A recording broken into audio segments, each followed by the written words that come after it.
Okay. Lynn, do you want to give us your full name and spell it for us, please? Okay.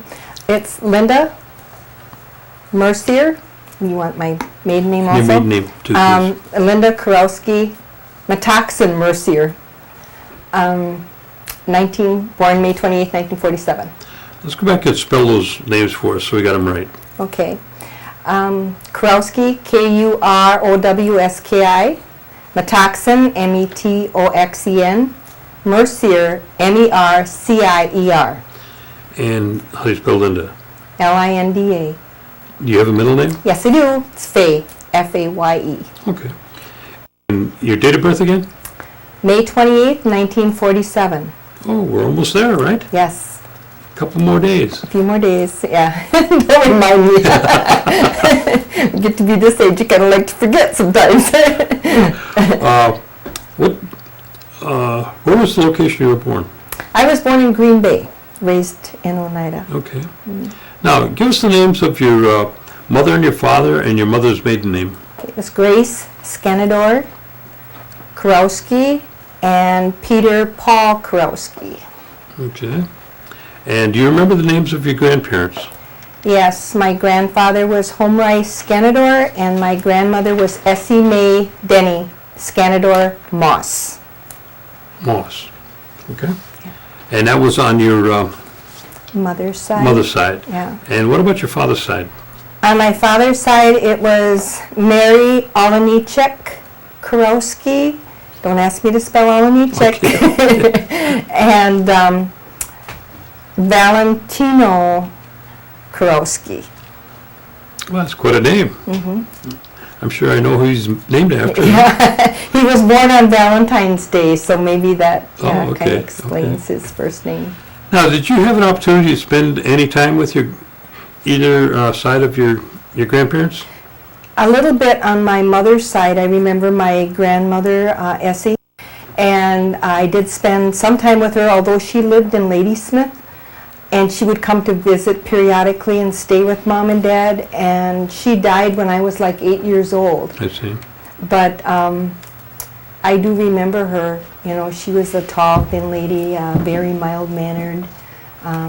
Used to like to read stories to me at night. That's the one thing I remember about her. Now, do you know anything about her educational background? No, I do not. I don't know how far she went in school. I know back then there wasn't a lot of them that went sometimes beyond 4th grade. Did she speak Oneida? I don't ever remember hearing my grandmother speak Oneida. And what prompted her to move up towards Ladysmith? I am not really sure how she got there. I remember my mom talking about them when they lived in Menasha. And at one time when my mother was real little, they lived over here by Vans Valley in a house behind Vans Valley. And she worked as a housekeeper for one of the priests there. I see. Yeah. Okay. And your grandfather? My grandfather passed on before I was born. Okay. I know he was a logger. Him and my grandmother, I know they had I think 9 children.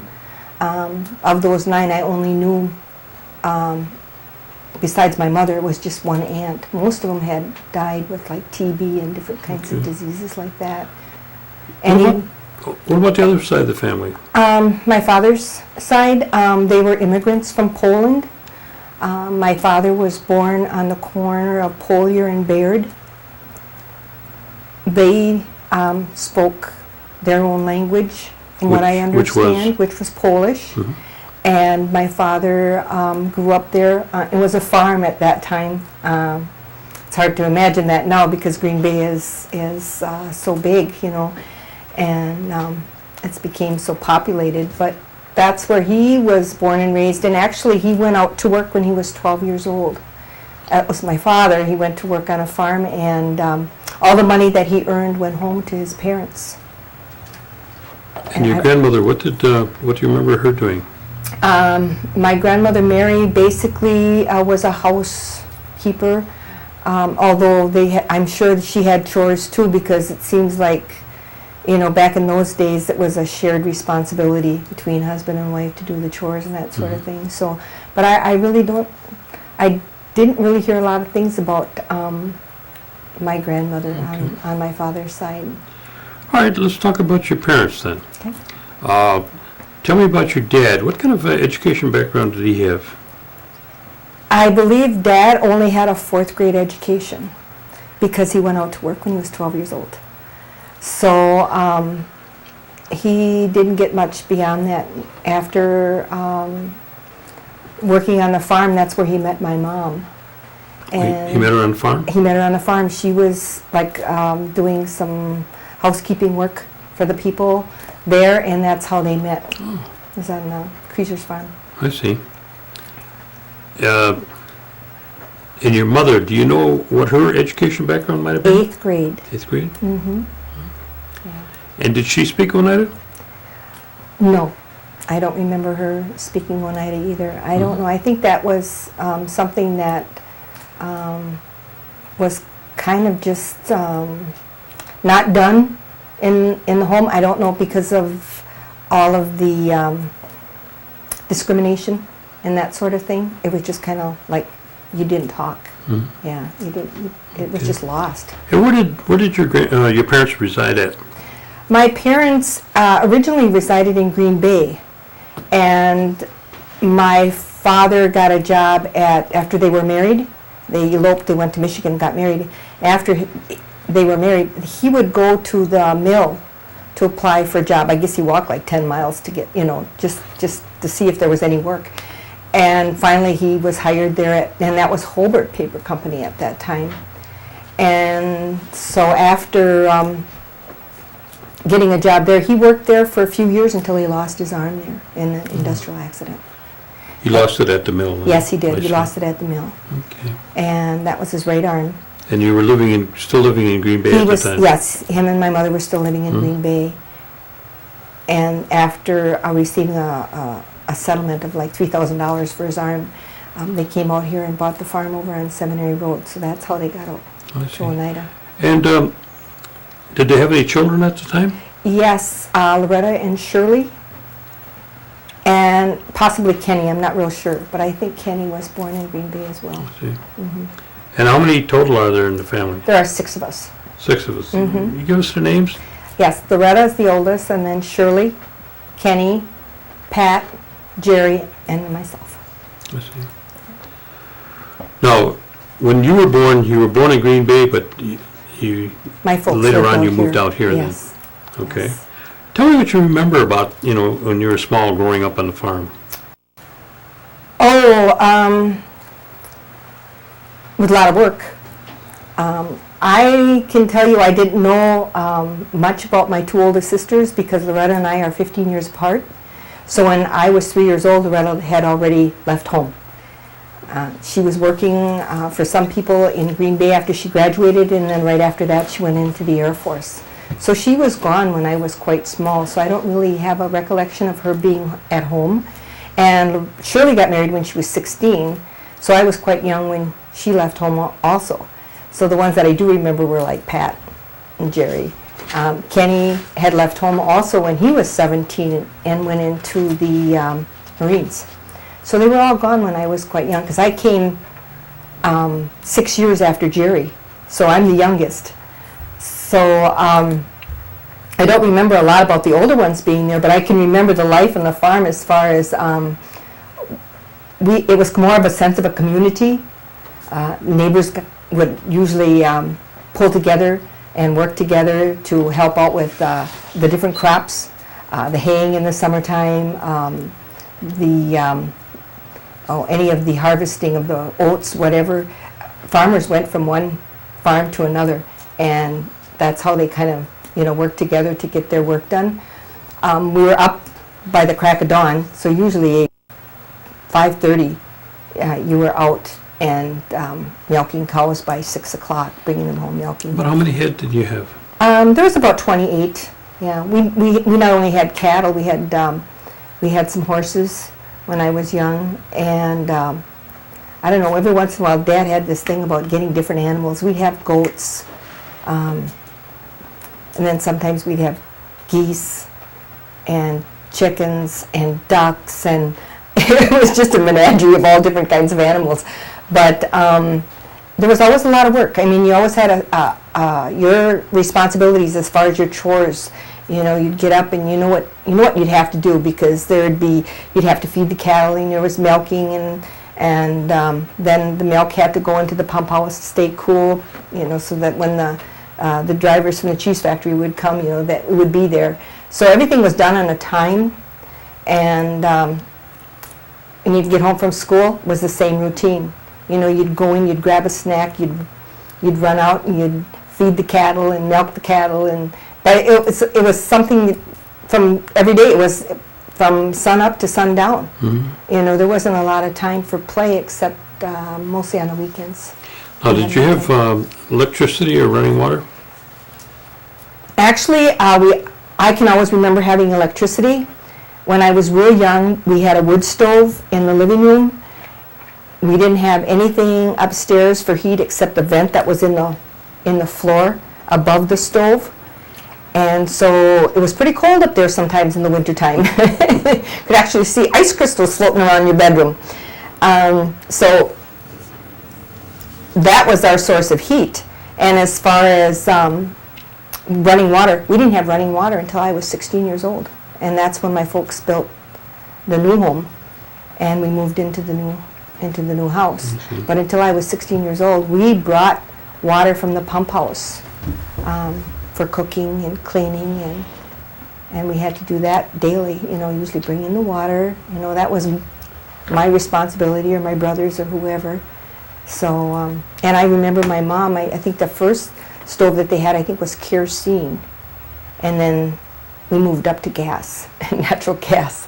So I can remember the days when, you know, we had a lot less of the modern types of conveniences. What was a typical Sunday like? Typical Sunday, usually got up, done the chores, had breakfast, and then get ready for church. And where'd you go to church? The United Methodist Church. And then after church was done, my mom didn't always go to church. She always made it on the holidays, you know, because there's a lot of responsibility there for a farmer's wife, you know. So, but she always made sure that I got to Sunday school every Sunday. So go to church and then come home, and Mom would usually have a big dinner on Sunday, always. And I can remember going home and she'd be in a dress. Because a lot of times when you're on a farm and you're outside, you're working in slacks, but she always dressed up on Sunday.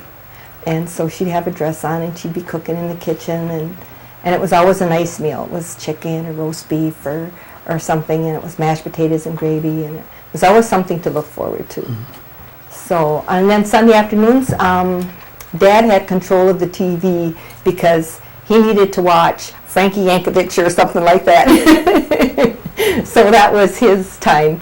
And I used to go to the neighbors and play with the kids that were in the neighborhood. So, and It sounds like your dad lost his arm, but it didn't slow him down any. no, it didn't.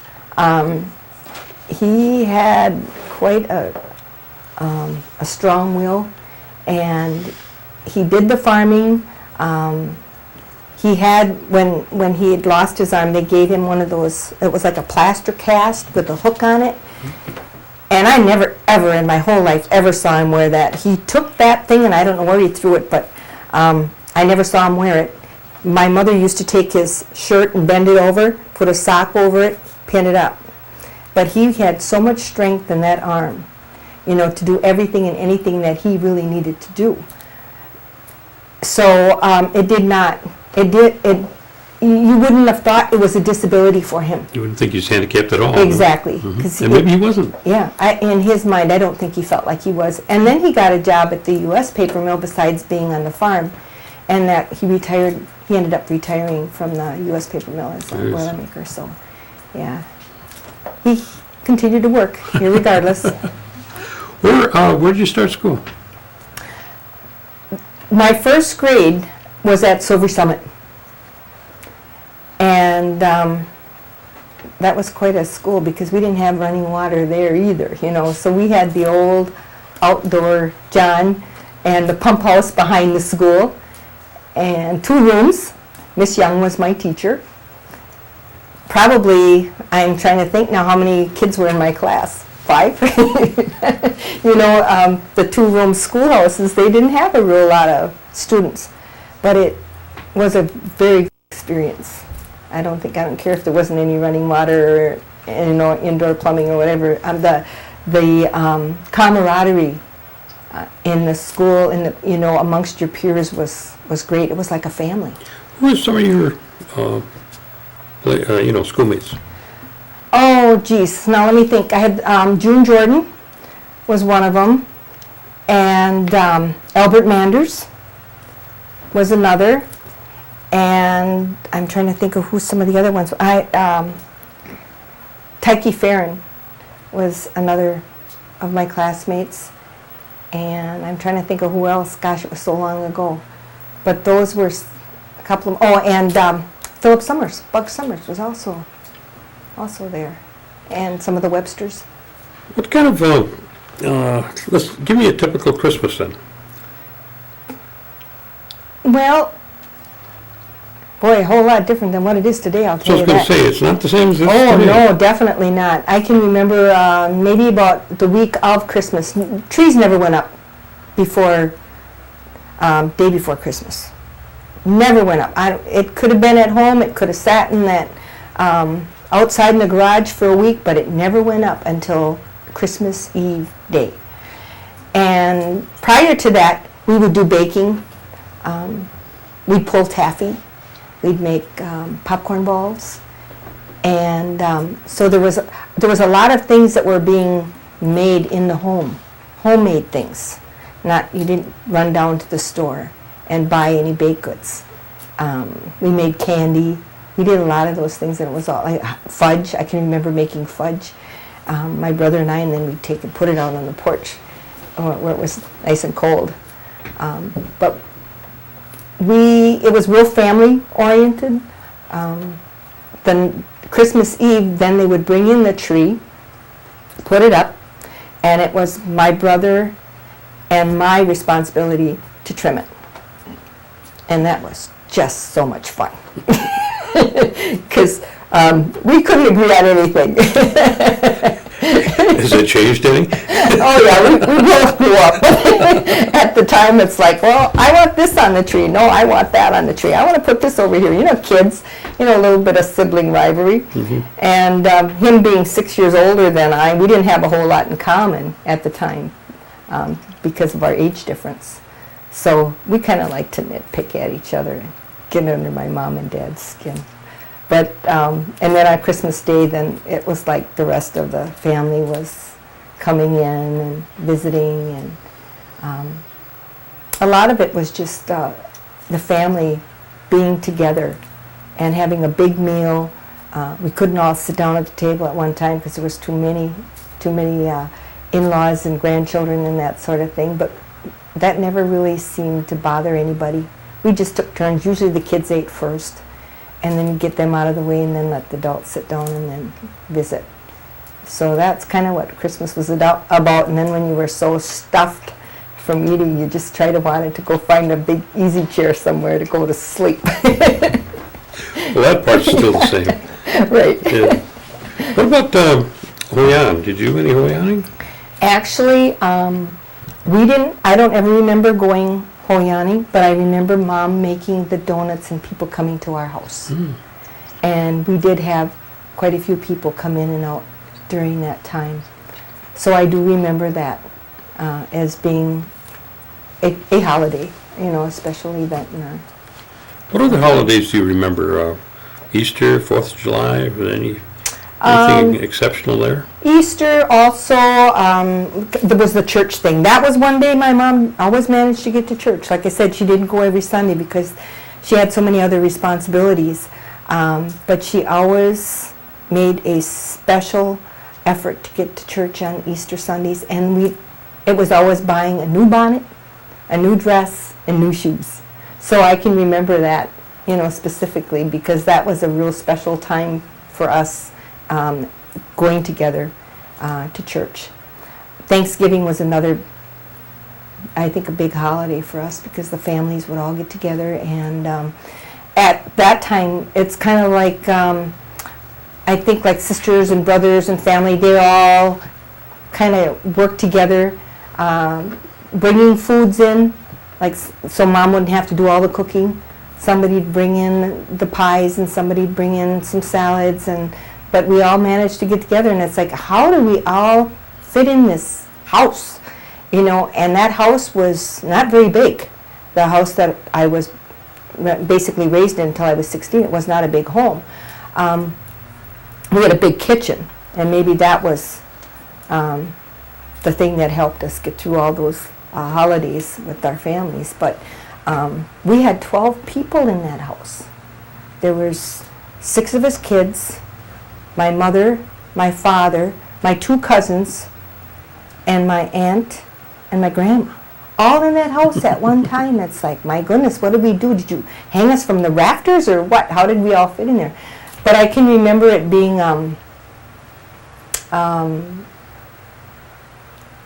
good time and a time for the cohesiveness and family unity.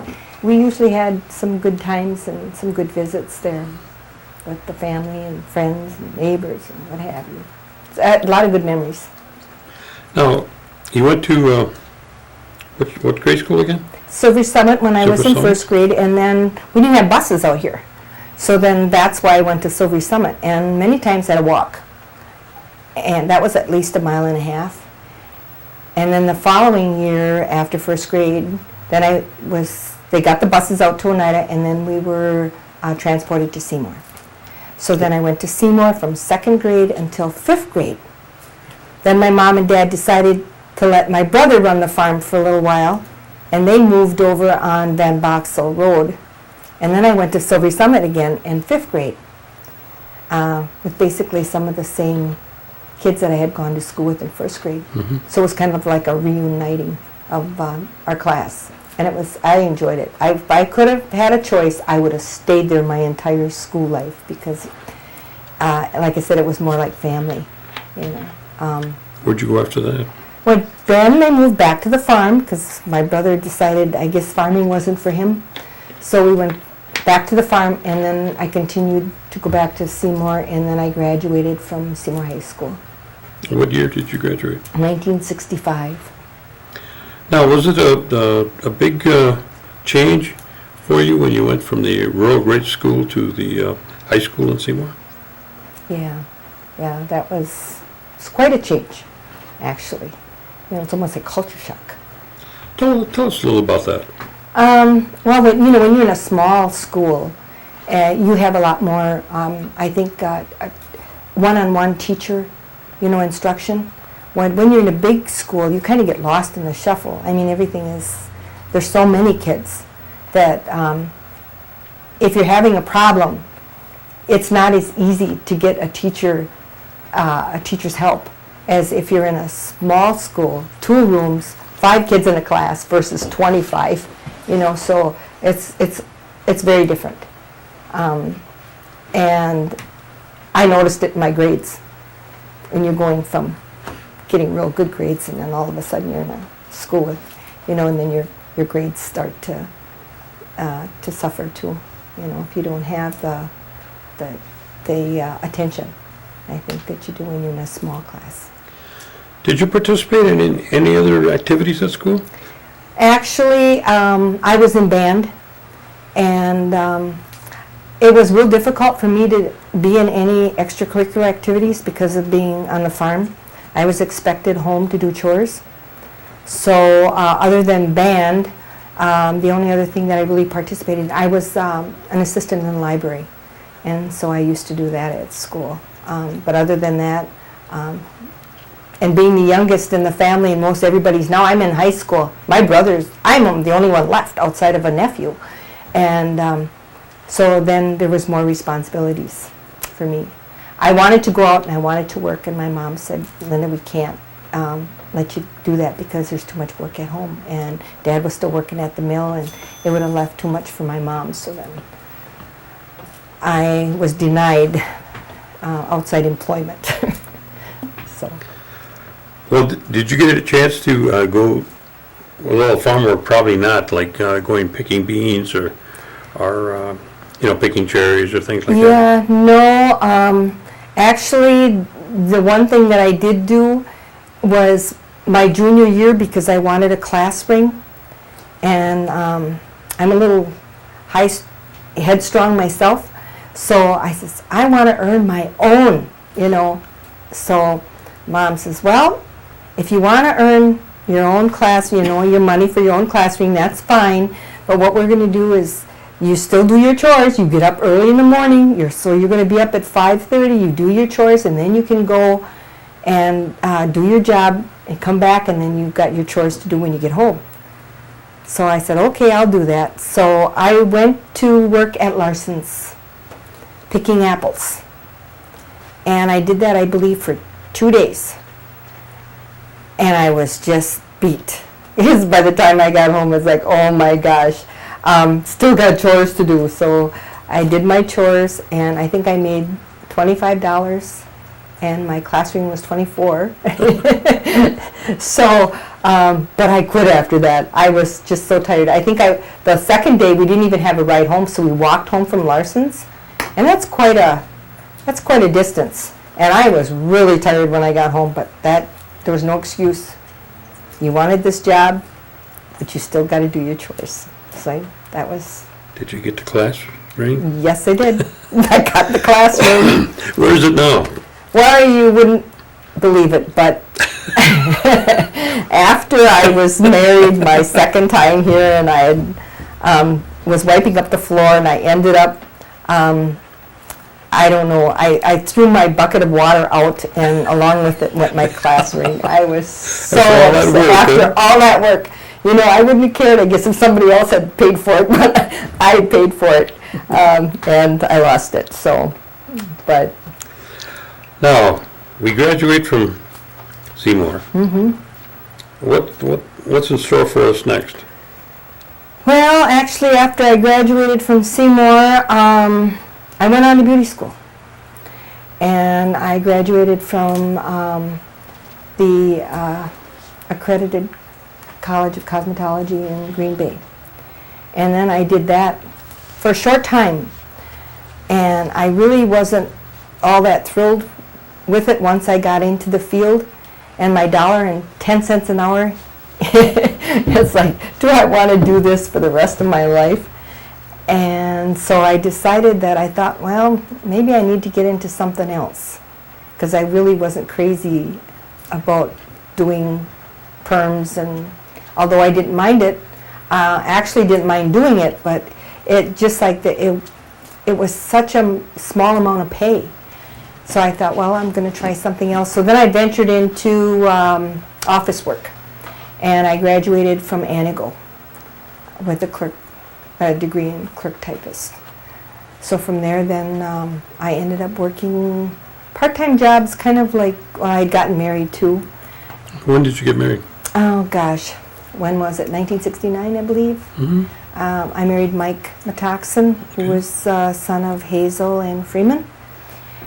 And so having that, getting that education as a clerk typist, then I found some odd jobs. And I was working at JCPenney for a while, and then I worked at the State Employment Office for a while. And then I worked at St. Mary's Hospital and in the office. And then my husband and I, we decided we're going to move to Milwaukee because he wanted to finish his education. He was a machinist, so he wanted to go back to Milwaukee and finish that. And then when I was in Milwaukee, then I worked for TCS and Company. So I worked there in the office for a while. So. Did you raise any kids during that time? Yeah, I had Jeff, and then Michael, and then Brian came along. But Brian came along after we moved back to Green Bay. Mm-hmm. Came back into town, and then things didn't work out for myself and my husband. So then I had gotten a divorce, and it was about, I can't remember, I think it was 1974, And then during that time, well, we'd been separated for a while, but during that time, then I had met my husband, my present husband. And his name? Glenn Mercier. Mm-hmm. And then I got married. Still married, going on 30 years. Where were you residing at that time? I was residing in Green Bay on Harvey Street. Mm-hmm. And I met And what did your husband do? My husband was a police officer for Green Bay. Okay. Is he still working there? No, he retired, and it's going on 7 years. He retired as a police captain. Oh, he did? For Green Bay, yes. Oh. Yeah. So. Okay. And now we run the Hidden Valley driving range. Okay. Mm-hmm. And I work at school. Okay, let's move back. Okay. You got married now Mm-hmm. with your husband, Mr. Mercier? is Yes, it? Glenn, Okay. right. And what were you doing at the time then? You're still raising your family, of course? Yes.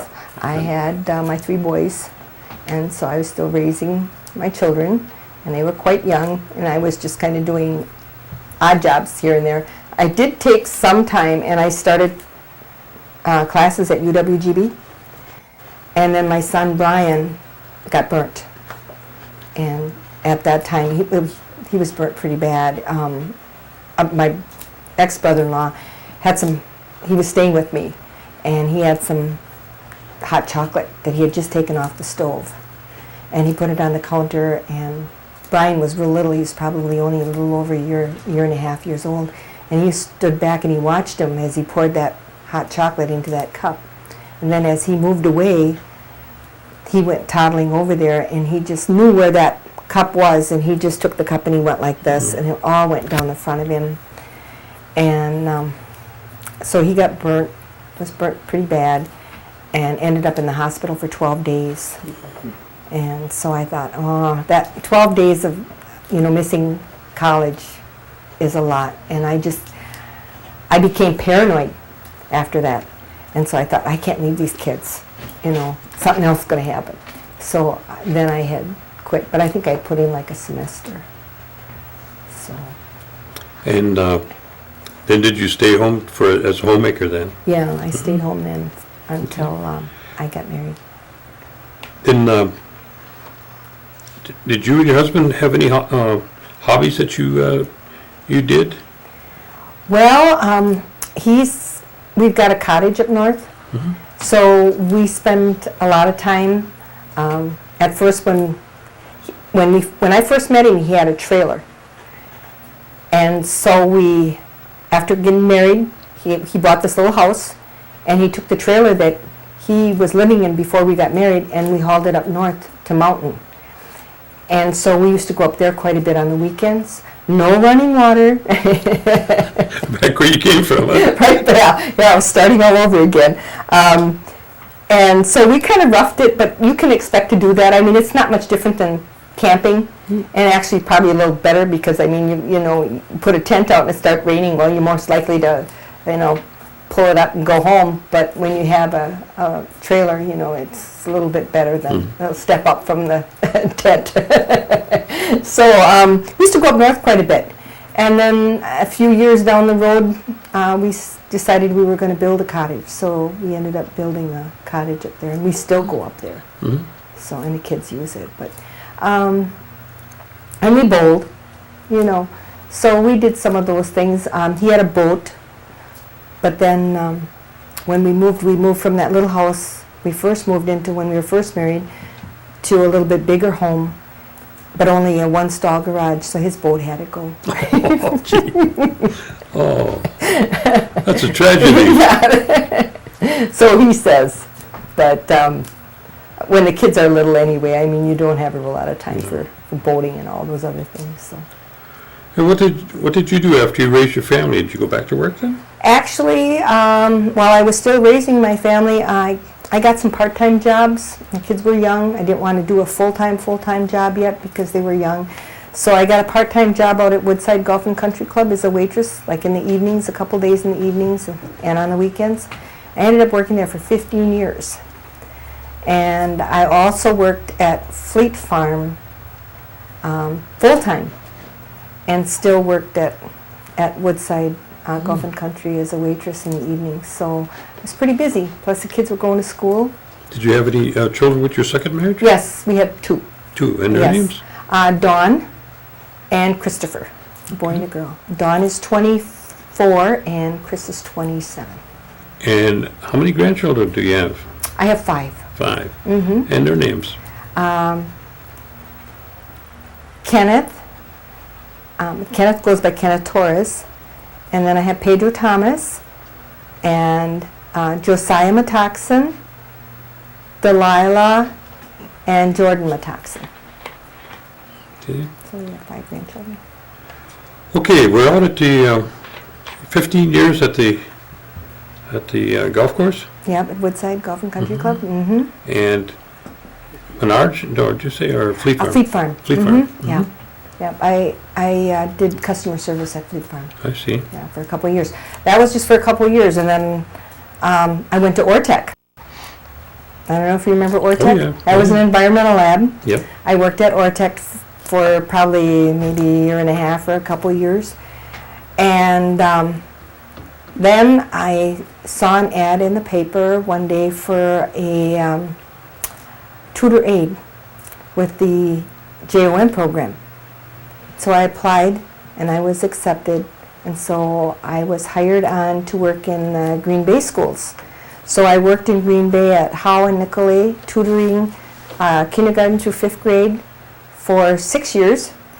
And then I got hired as a homeschool coordinator with the Title IX, Indian Education. And I worked at, I had 17 schools on the east side of Green Bay.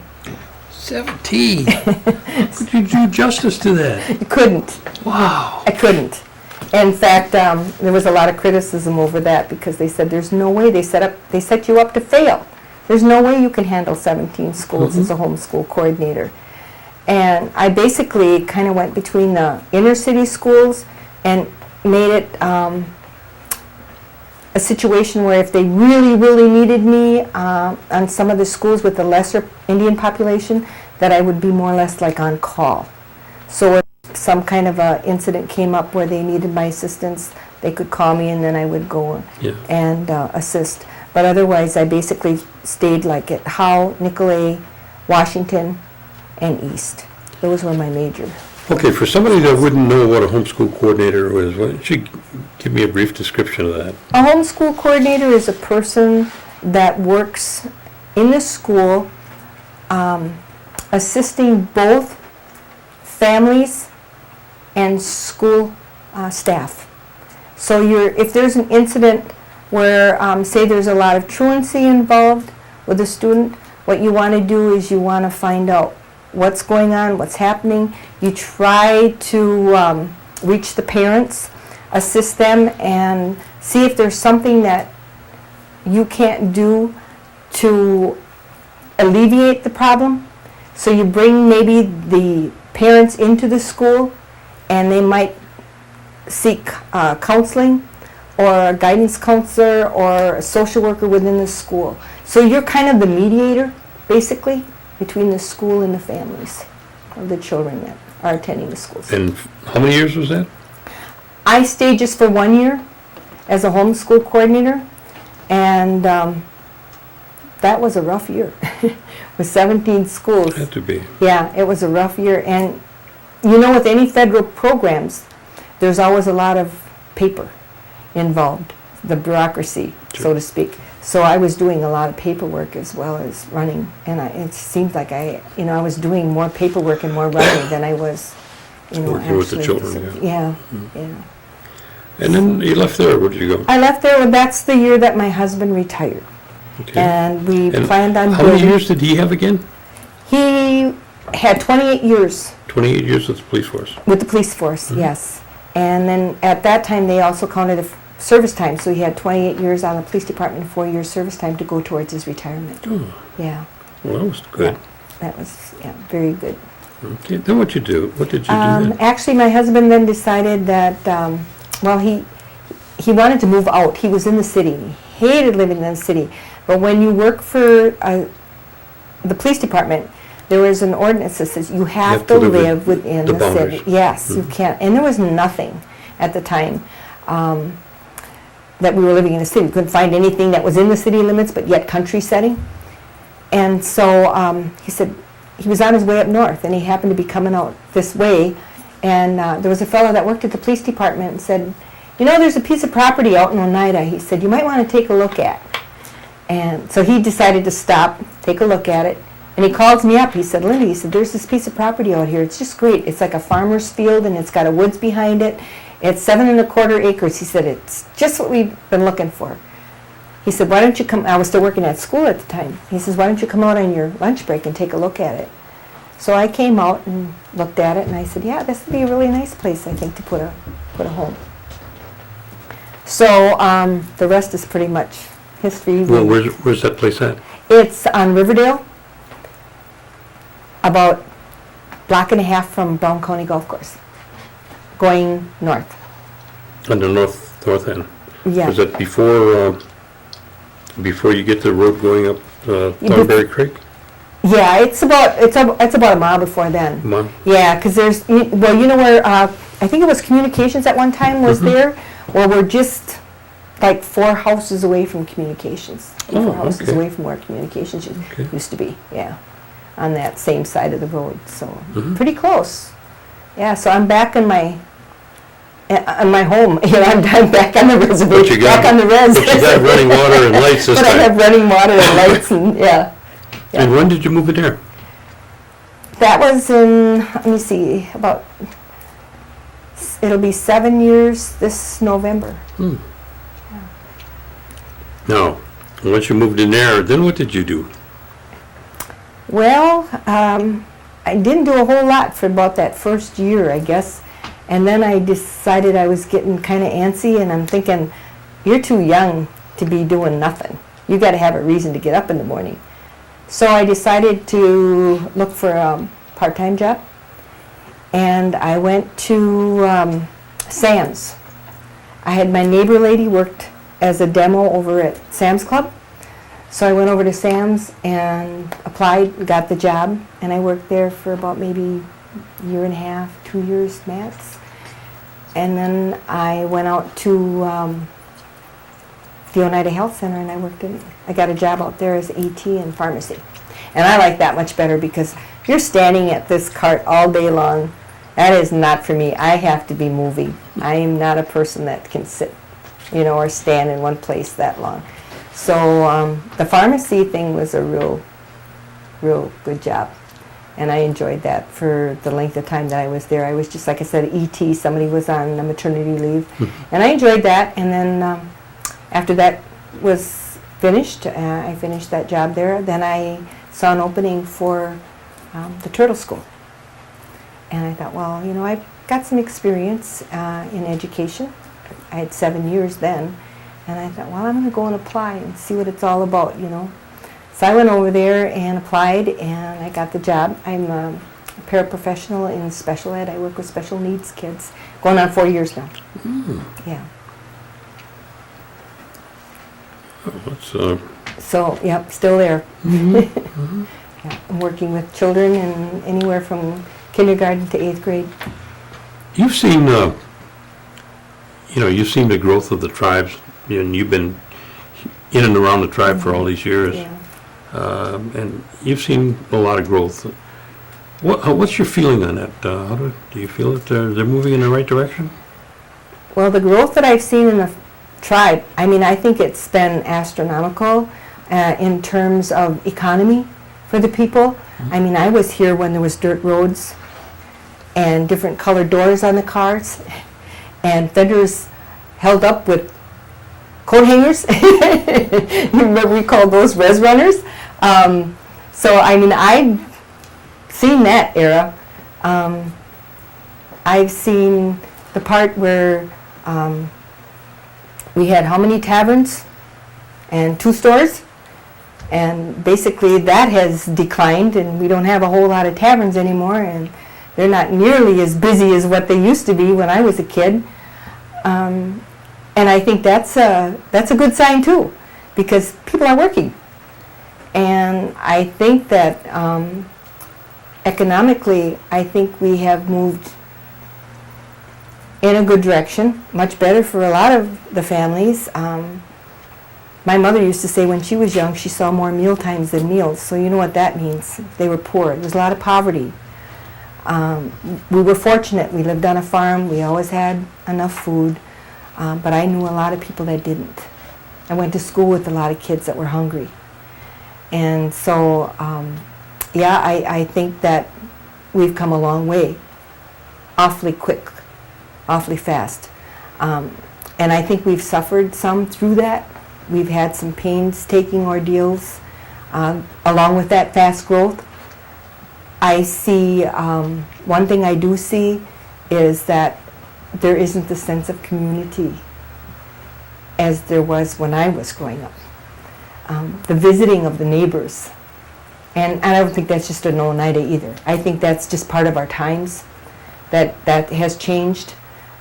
People are so consumed with their lives and with working. Very seldom, years ago, you saw one working, like the dad usually, and the mom was home and she was the one that was taking care of the kids and cooking the dinners and all that. Now both of them are working, and a lot of times children go home to empty houses. So in that regard, I think we've gained a lot, but we've also lost some things. Some So you feel that the family casino cohesion. probably had a great impact too, huh? Definitely. I think the casino is probably the biggest. Well, of course, it's the money. It's the money maker. Right. It's what generates all of our funds for all of our different programs, which is also a good thing, because without that, we probably wouldn't have the health care that we have. We wouldn't have the police department, our schools. Education is real important, especially for tribal members, the children. They always say ticket out of poverty is education. You need to educate, if you're going to make a difference in anyone's life. So that's real important. And without the funding from the casino, we wouldn't have what we have today. Mm-hmm.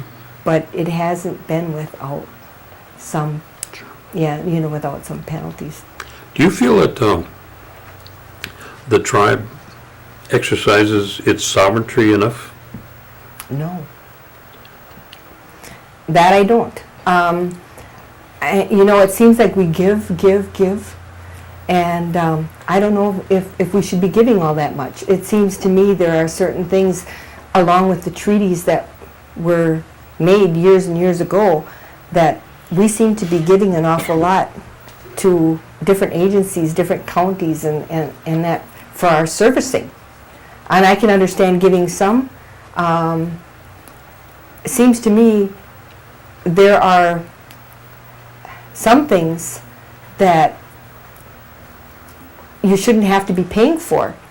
And if you're a nation within a nation, how does government to government charge for, like running the casino or the millions of dollars that we're paying out? The servicing I can understand, because sometimes when you buy property and they're taken off the tax roll, if you're still getting certain services from the county, then I can understand, some of those things need to be paid for. But some of the things that we're paying in these millions of dollars that are being paid to the state, I'm not sure that we should, be forking out all that money. What kind of recommendations would you have for the youth that are coming behind us? Well, I think that, like I said, education to me is key. And we can't stress that enough, because if you're going to educate, they're going to be much better off in the world. Too many, I don't know, I think sometimes kids just think, I can get a job anywhere. Well, that probably is true. You can get a job anywhere if you want to work for $6, $7. But is that going to really make a living, And then somewhere down the line, I'm sure they're going to want to, get married, have families. You're never going to make it on that kind of money.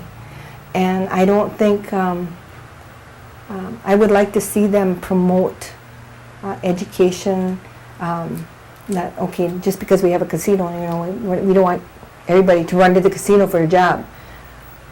I'd like to see them have more of a diverse, type of education in different fields, whether it be in engineering, nursing, whatever, but something that's going to provide a future for them. Okay. Yeah. Anything else we want to cover? No, but, well, if I could just take a step back when you talk about the youth, and we get per cap. Well, sometimes we do, sometimes we don't.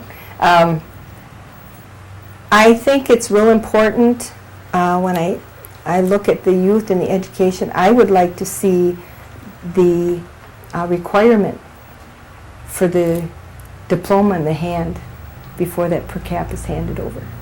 That's something that I would like to see. Yeah. Because if some of these students, if they don't get their diploma and they're given that money, what's going to happen. It's just like water through the fingers, and they're not going to have anything to show for it. But I think having that stipulation and saying we really need for you to get that high school diploma or GED or whatever before they're handed that per cap. And it could be sizable because some of those children have been on the roll since they're babies. Yeah. And so in that trust fund, there's probably a sizable amount of money by the time they get to be 18 years old. There is. Yes. So I would like to see them have that diploma before they're handed that check. Good. So Okay. that's the only emphasis that I would Thank make. you. You're welcome.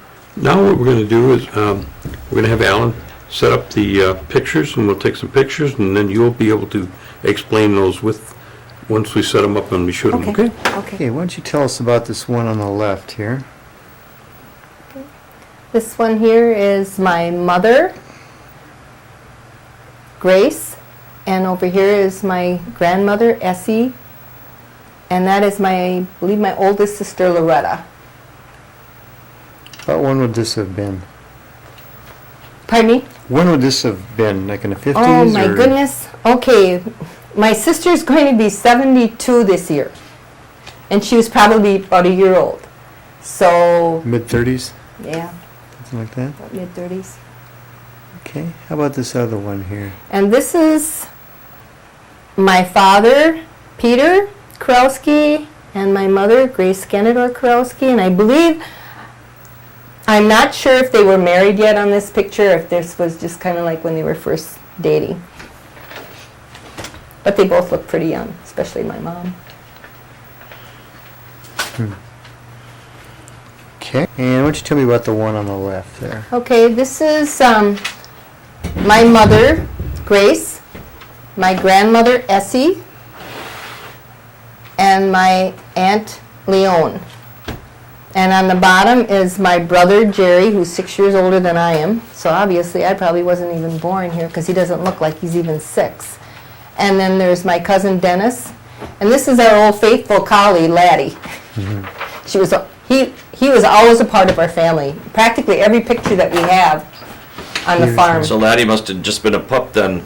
Laddie was actually given to my brother for a birthday present. So he was always in the picture. Very good cow dog. And who do we have on the right there? And this is my grandfather. This is Homrai Skenador. Never met the man, but he looks... And when you said grandfather, I assume that was on the other side of the family. Now this is my mother's father. Wow. Yeah. And that was Homrai Skenador. Do you know what kind of, was he the one that was in the woods, worked in the woods? Yes, he was a logger. Logger, okay. Wouldn't tell it by this picture, huh? Yeah, I know. You had quite the Sunday go to meetings on there. Yes, they dressed quite nicely back at, and when I think back at, how long ago this was, and I'm thinking, oh, these people had to be really poor. When my mother was talking about, how she's seen more meal times than meals, but boy, it wasn't at this time. Doesn't look that way. No, because he's... Is there a date on there? No, there's not. No? And he looks probably about, what, maybe Young. like 30, Yeah. maybe? Maybe younger, because I think people aged faster then too, you know. Yeah, that could be. Okay. Yeah. Were there more? It's about the house. Okay, this is actually the house that I was raised in until I was 16. This is the house with no running water, no indoor plumbing, colder than the dickens in the wintertime. It was an old log home, big kitchen, very small living room, mostly heated by wood stove, and no real heat in the upstairs. So we were pretty cold in the wintertime, let me tell you. Mom called us to get up. It didn't take us long to get dressed and get downstairs. Okay.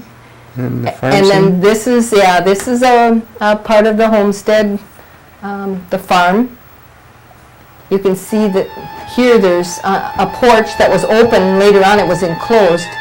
And there's a Model T in the back that a cousin of my mom's used to come and visit. And so he was kind of like, a Sunday visitor. He'd come over almost every Sunday and visit. Actually got to ride in that vehicle when I was young. He came and got us because he needed somebody to help him pick beans. And then this is a picture of my mother when she was younger. You home? And Bye. she looks like she's all dressed up in her Sunday best. Yeah. Probably about maybe 17. Looks like it must have been winter. Yes. Yep. And so that's it.